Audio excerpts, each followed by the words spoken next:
안녕하세요. 해외 축구 관계자 이동훈입니다. 이번 영상에서는 화요일에 진행될 한국 대 투르크메니스탄의 선발 라인업에 대해서 이야기를 해보려고 합니다. 이 경기 선발 라인업에 대해서 이야기를 하려면 일단 이제 마지막 경기였던 한국 대 조지아에서 어떤 일이 벌어졌는지 훑어보고 그러고 나서 이제 제가 예상하는 선발 라인업을 이야기해 보려고 하는데요. 일단 한국 대 조지아 경기 다들 아시겠지만은 벤투호가 아주 파격적인 포메이션과 선발 라인업으로 경기를 진행을 했습니다.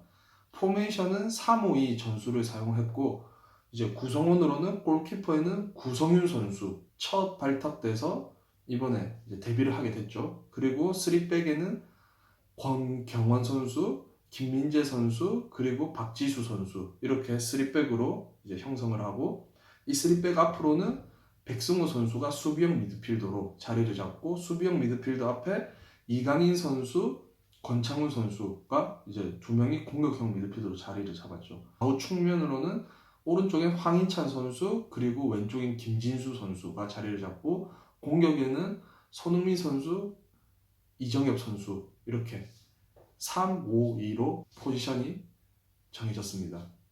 그래서 처음 선발 라인업을 봤을 때 벤투 감독이 되게 파격적으로 이번에 한번 시도를 해보는구나 라고 생각을 했어요.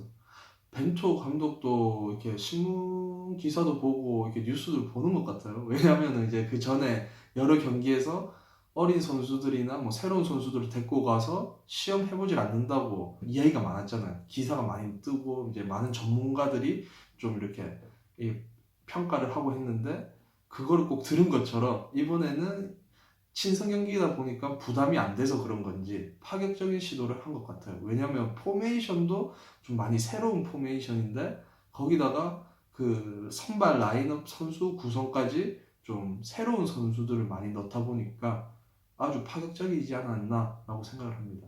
시도는 아주 좋게 봐요. 포메이션도 그렇고 이강인 선수나 백승호 선수, 뭐 구성윤 선수처럼 이런 선수들을 기회를 준다는 것. 거기다가 황희찬 선수 같은 경우는 원래는 윙백이 아닌데 뭐 윙으로서 많은 이제 역할을 했지만은 이번에는 윙과 윙백을 같이 해야 되는 포지션에 사용을 한다는 거.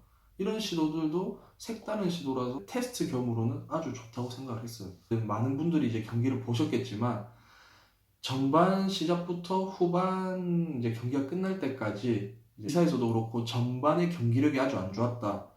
그리고 선수들도 전반 경기력은 다시 일어나서는 안 된다라고 이야기를 많이 했습니다. 근데 뭐 제가 개인적인 입장으로 이렇게 경기를 봤을 때 느낀 점은 일단은 개인의 단점보다는 단체적으로 포메이션에 익숙하지가 않다고 보는 게 맞을 것 같아요. 그러니까 이 3-5-2 포메이션을 선수들이 아직 이제 인지를 다 못한 것 같아요. 왜냐면 뭐 자기 팀에서도 뭐 뛰는 선수도 있겠지만은 그런 포메이션을 사용 안 하는 팀이 아직도 많고 그리고 또 대표팀은 또 새로운 구성원들이 모여서 짧은 기간에 준비해서 경기를 이제 해야 되는 상황이다 보니까 이제 선발이 좀 많이 맞지가 않았죠. 그거를 어떻게 이제 제가 느낄 수 있었냐면은 조지아가 아주 이제 압박을 높게 했어요. 이제 한국 골대 가까이 와서 모든 선수들이 압박을 했는데 그렇게 압박을 했을 당시에 보면은 수비 라인과 미드필더 라인 그리고 공격수 라인의 간격이 상당히 멀었어요. 그러다 보니까 한국에서 빌드업 할 때도 쉽게 못하고 그렇다고 전방에서 손흥민 선수, 이정희 선수가 압박을 해도 조지아는 쉽게 두 선수의 압박을 풀고 바로 한국 골대까지 패스 한두 개로 금방 공격하는 상황을 만들었던 거죠. 그래서 이제 어떤 기사들을 보면은 미드필더진이 너무 못했다. 미드필더진이 무너졌다. 라고 말씀을 하시던데 제가 봤을 때는 미드필드진만의 문제는 아니었어요. 이거는 전체적으로 11명의 선수가 이 포메이션을 아직 제대로 인지를 하지 못했기 때문에 일어난 상황이다 라고 봐요. 첫 번째가 이 세 라인, 수비 라인, 미드필더 라인, 공격 라인이 일정한 간격을 유지해야 되는데 그렇게 하지 못했던 점. 왜냐면 위에서 압박을 했다는데 그럼 미드필더진도 압박을 해야 되고 수비진도 같이 압박을 해야 되는데 그렇게 못했잖아요. 그럼 만에 하나 수비진이나 미드필더진이 압박을 안 한 거를 인지를 했으면 공격진도 너무 위에까지 압박을 안 했어야 되는 거죠. 근데 이걸 뭐 누구 탓하는 게 아니라 그렇게 뭐 한쪽이 안 받쳐주면 다른 쪽에서 거기에 맞춰서 상황을 만드는 게 어떻게 보면 팀으로서 이제 경기를 하는 거니까 감독도 그걸 봤어야 했지만 감독도 거기에 대해서 제가 볼 때는 바로 대처를 하지 못했고 테스트라서 뭐 놔둔 건지 몰라요. 근데 어쨌든 그런 상황이었고 선수들도 그 상황에서 자기들이 해야 되는 거를 딱딱 이렇게 바로 인지를 못하는 것 같았어요. 테스트다 보니까 뭐 어떻게 보면 당연히 일어나는 일일 수도 있는데 어린 선수들이 또 들어가고 하다 보니까 좀 더 그게 눈에 띄지 않았나라고 생각을 합니다. 그래서 많이 아쉬웠어요. 빌드업 이제 한국에서 지금 이 조지한테 공격을 많이 당하는 상황에서도 계속 이제 밑에서부터 빌드업을 시작하는데 백승호 선수 혼자만 내려와서 이제 이렇게 공을 받아서 올려 보내야 되는 상황. 여기서는 권창훈 선수, 이강인 선수가 좀 더 내려왔어야 했고 또 마찬가지로 황희찬 선수 그리고 김진수 선수도 더 밑으로 조금 벌리면서 밑으로 조금 와서 공을 받아서 다 같이 올라가야 되지 않았나 라는 그런 아쉬움이 많았어요. 또 더군다나 이강인 선수, 백승우 선수 둘 다 이제 대표팀에서는 첫 번째 경기 뭐 두 번째 경기다 보니까 보여주려고 하는 게 의욕이 앞서다 보니까 중원에서는 실수하면 안 되는 행동들을 했던 거죠. 중원에서 공을 뺏기면 바로 이제 역습을 당하는데 그런 장면이 몇 번 나왔는데 어린 선수들이다 보니까 이제 이런 실수가 발전에 큰 도움이 되지 않을까요? 어쨌든 이런 거를 봤을 때는 벤토 감독이 이제 부담이 없다. 친선 경기라서 부담이 없다 보니까 이제 시원하게 테스트를 했다라고 생각이 듭니다. 그래서 이런 점은 높게 사요. 이 영상에서 중요한 이야기인 한국 대 투르크메니스탄 선발 라인업에 대해서 이야기할 건데 이런 일이 이제 그 전 경기에서 벌어지다 보니까 이번 경기는 아주 안정적으로 가지 않을까라고 생각을 해요. 왜냐하면 그리고 전 경기는 친선 경기였고 이번 경기는 2022년 카타르 월드컵 아시아 지역 2차 예선의 1차 경기. 그래서 뭐 이런 경기는 무조건 이기고 시작해야 되는 경기다 보니까 감독 입장으로서는 이제 파격적인 테스트보다는 안정적으로 경기를 진행하지 않을까라고 생각을 합니다. 그렇게 하기 위해서는 선발 라인업에 바로 티가 나겠죠. 어떤 식으로 어떤 포메이션과 어떤 선수로 뛰게 될지. 그래서 지금 제가 예상하는 선발 라인업은 어떻게 보면 예상이라고도 할 수도 있고 희망 사항일 수도 있어요. 골키퍼로는 현재로서는 조현우 선수가 가장 지금 주전으로서 뛸 수 있는 선수라고 생각을 합니다. 그 다음 김승규 선수고요. 이제 포메이션을 이제 어떻게 쓸 거냐면은 저는 개인적으로 4-4-2예요. 근데 이 4-4-2에서 공격수를 이제 최전방 공격수 2명 세우는 게 아니라 공격수 한 명에 두 번째 공격수를 한 명 세우는 거죠. 그래서 정확하게는 어떻게 보면 4-2-3-1이 될 수도 있는 거예요. 아니면은 4-3-3인데 4-3-3에서 이 세 명이 수비형 미드필더 2명, 공격형 미드필더 1명 이렇게 될 수도 있는 거고요. 그래서 이제 골키퍼는 조현우 선수, 수비진에는 오른쪽에는 이용 선수, 그리고 중앙에는 권경환 선수, 김민재 선수, 그리고 왼쪽에는 김진수 선수. 이 수비 센터백에는 김민재 선수도 무조건 쓸 것 같고 권경환 선수나 아니면은 뭐 김영권 선수 둘 중 한 명을 선택할 것 같아요. 그리고 수비형 미드필더에는 정우영 선수, 백승호 선수.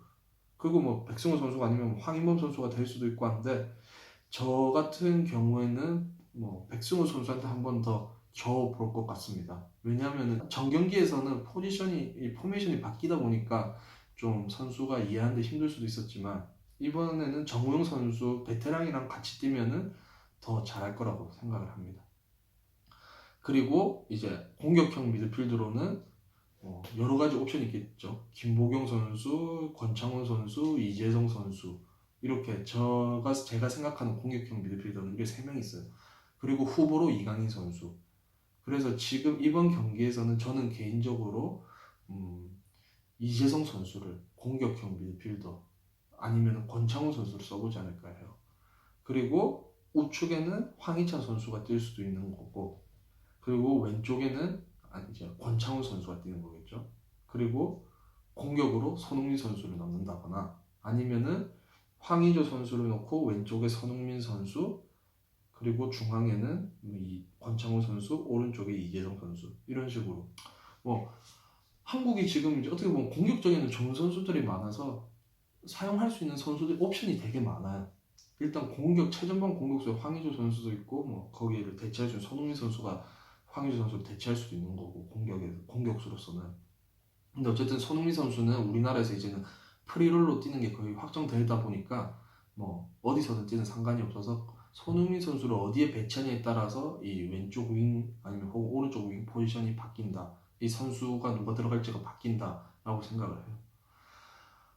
그래서 일단 이런 식으로 해서 좀 더 수비 쪽에는 안정적인 자세로 들어가고 공격에서는 좀 더 프리하게. 그래서 손흥민 선수, 뭐 이재성 선수, 권창훈 선수 뭐 이런 선수들이 이제 마음 놓고 그냥 자기들이 하고 싶은 대로 경기하게끔 놔두는 게 투르크메니스탄 경기에서는 제일 좋지 않을까라고 생각을 합니다.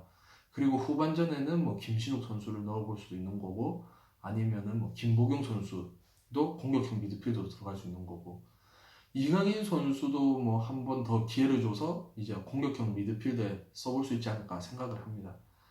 그리고 이강인 선수 같은 경우도 저번 경기에서 자기가 뛰었던 포지션은 어떻게 보면은 선수에게 조금 맞지 않는 포지션이라고 저는 생각해요. 이강인 선수를 제가 좀 이렇게 봤었는데 스페인에서 뛸 때 제일 잘 맞는 포지션이 바로 제가 볼 때 공격형 미드필더예요. 거기서 이강인 선수가 자기가 가진 장점을 가장 이제 100% 보여줄 수 있는 자리인데 뭐 거기서 뛰어도 좋고 거기가 아닌 다른 포지션도 이제 조금씩 배워가야겠죠 선수가 그러면서 성장을 하는 거고 어쨌든 뭐 이런 식으로 전체적으로 제가 생각하는 선발 라인업은 안정적이면서 후반전에 네, 어린 선수들한테 한 번 더 한 20분 정도 기회를 주는 게 좋지 않을까라고 생각을 해봅니다. 어쨌든 뭐 조지아 경기에서 결과는 2대2로 나쁜 경기는 아니었지만은 경기 내용에서 좀 사람들이 봤을 때 많이 아쉬운 점이 많지 않았나 하지만 멀리 봤을 때는 감독 입장에서도 그렇고 이제 새로운 선수들한테 기회도 주고 테스트를 할 수 있었던 그런 기회였기 때문에 되게 긍정적으로 보았다라고 말씀을 드리고 이번 투르크메니스탄 경기에서는 피파 월드컵 예선전이다 보니까 승리를 무조건 하되 또 한 번 더 조금의 테스트를 더 시도를 해보는 게 좋지 않을까라는 게 제 개인적인 생각입니다. 이번 화요일에 대한민국 국가대표팀이 한 3대0 정도 이기는 걸로 바라보겠습니다. 그럼 이번 영상은 여기서 마치도록 하겠습니다. 감사합니다.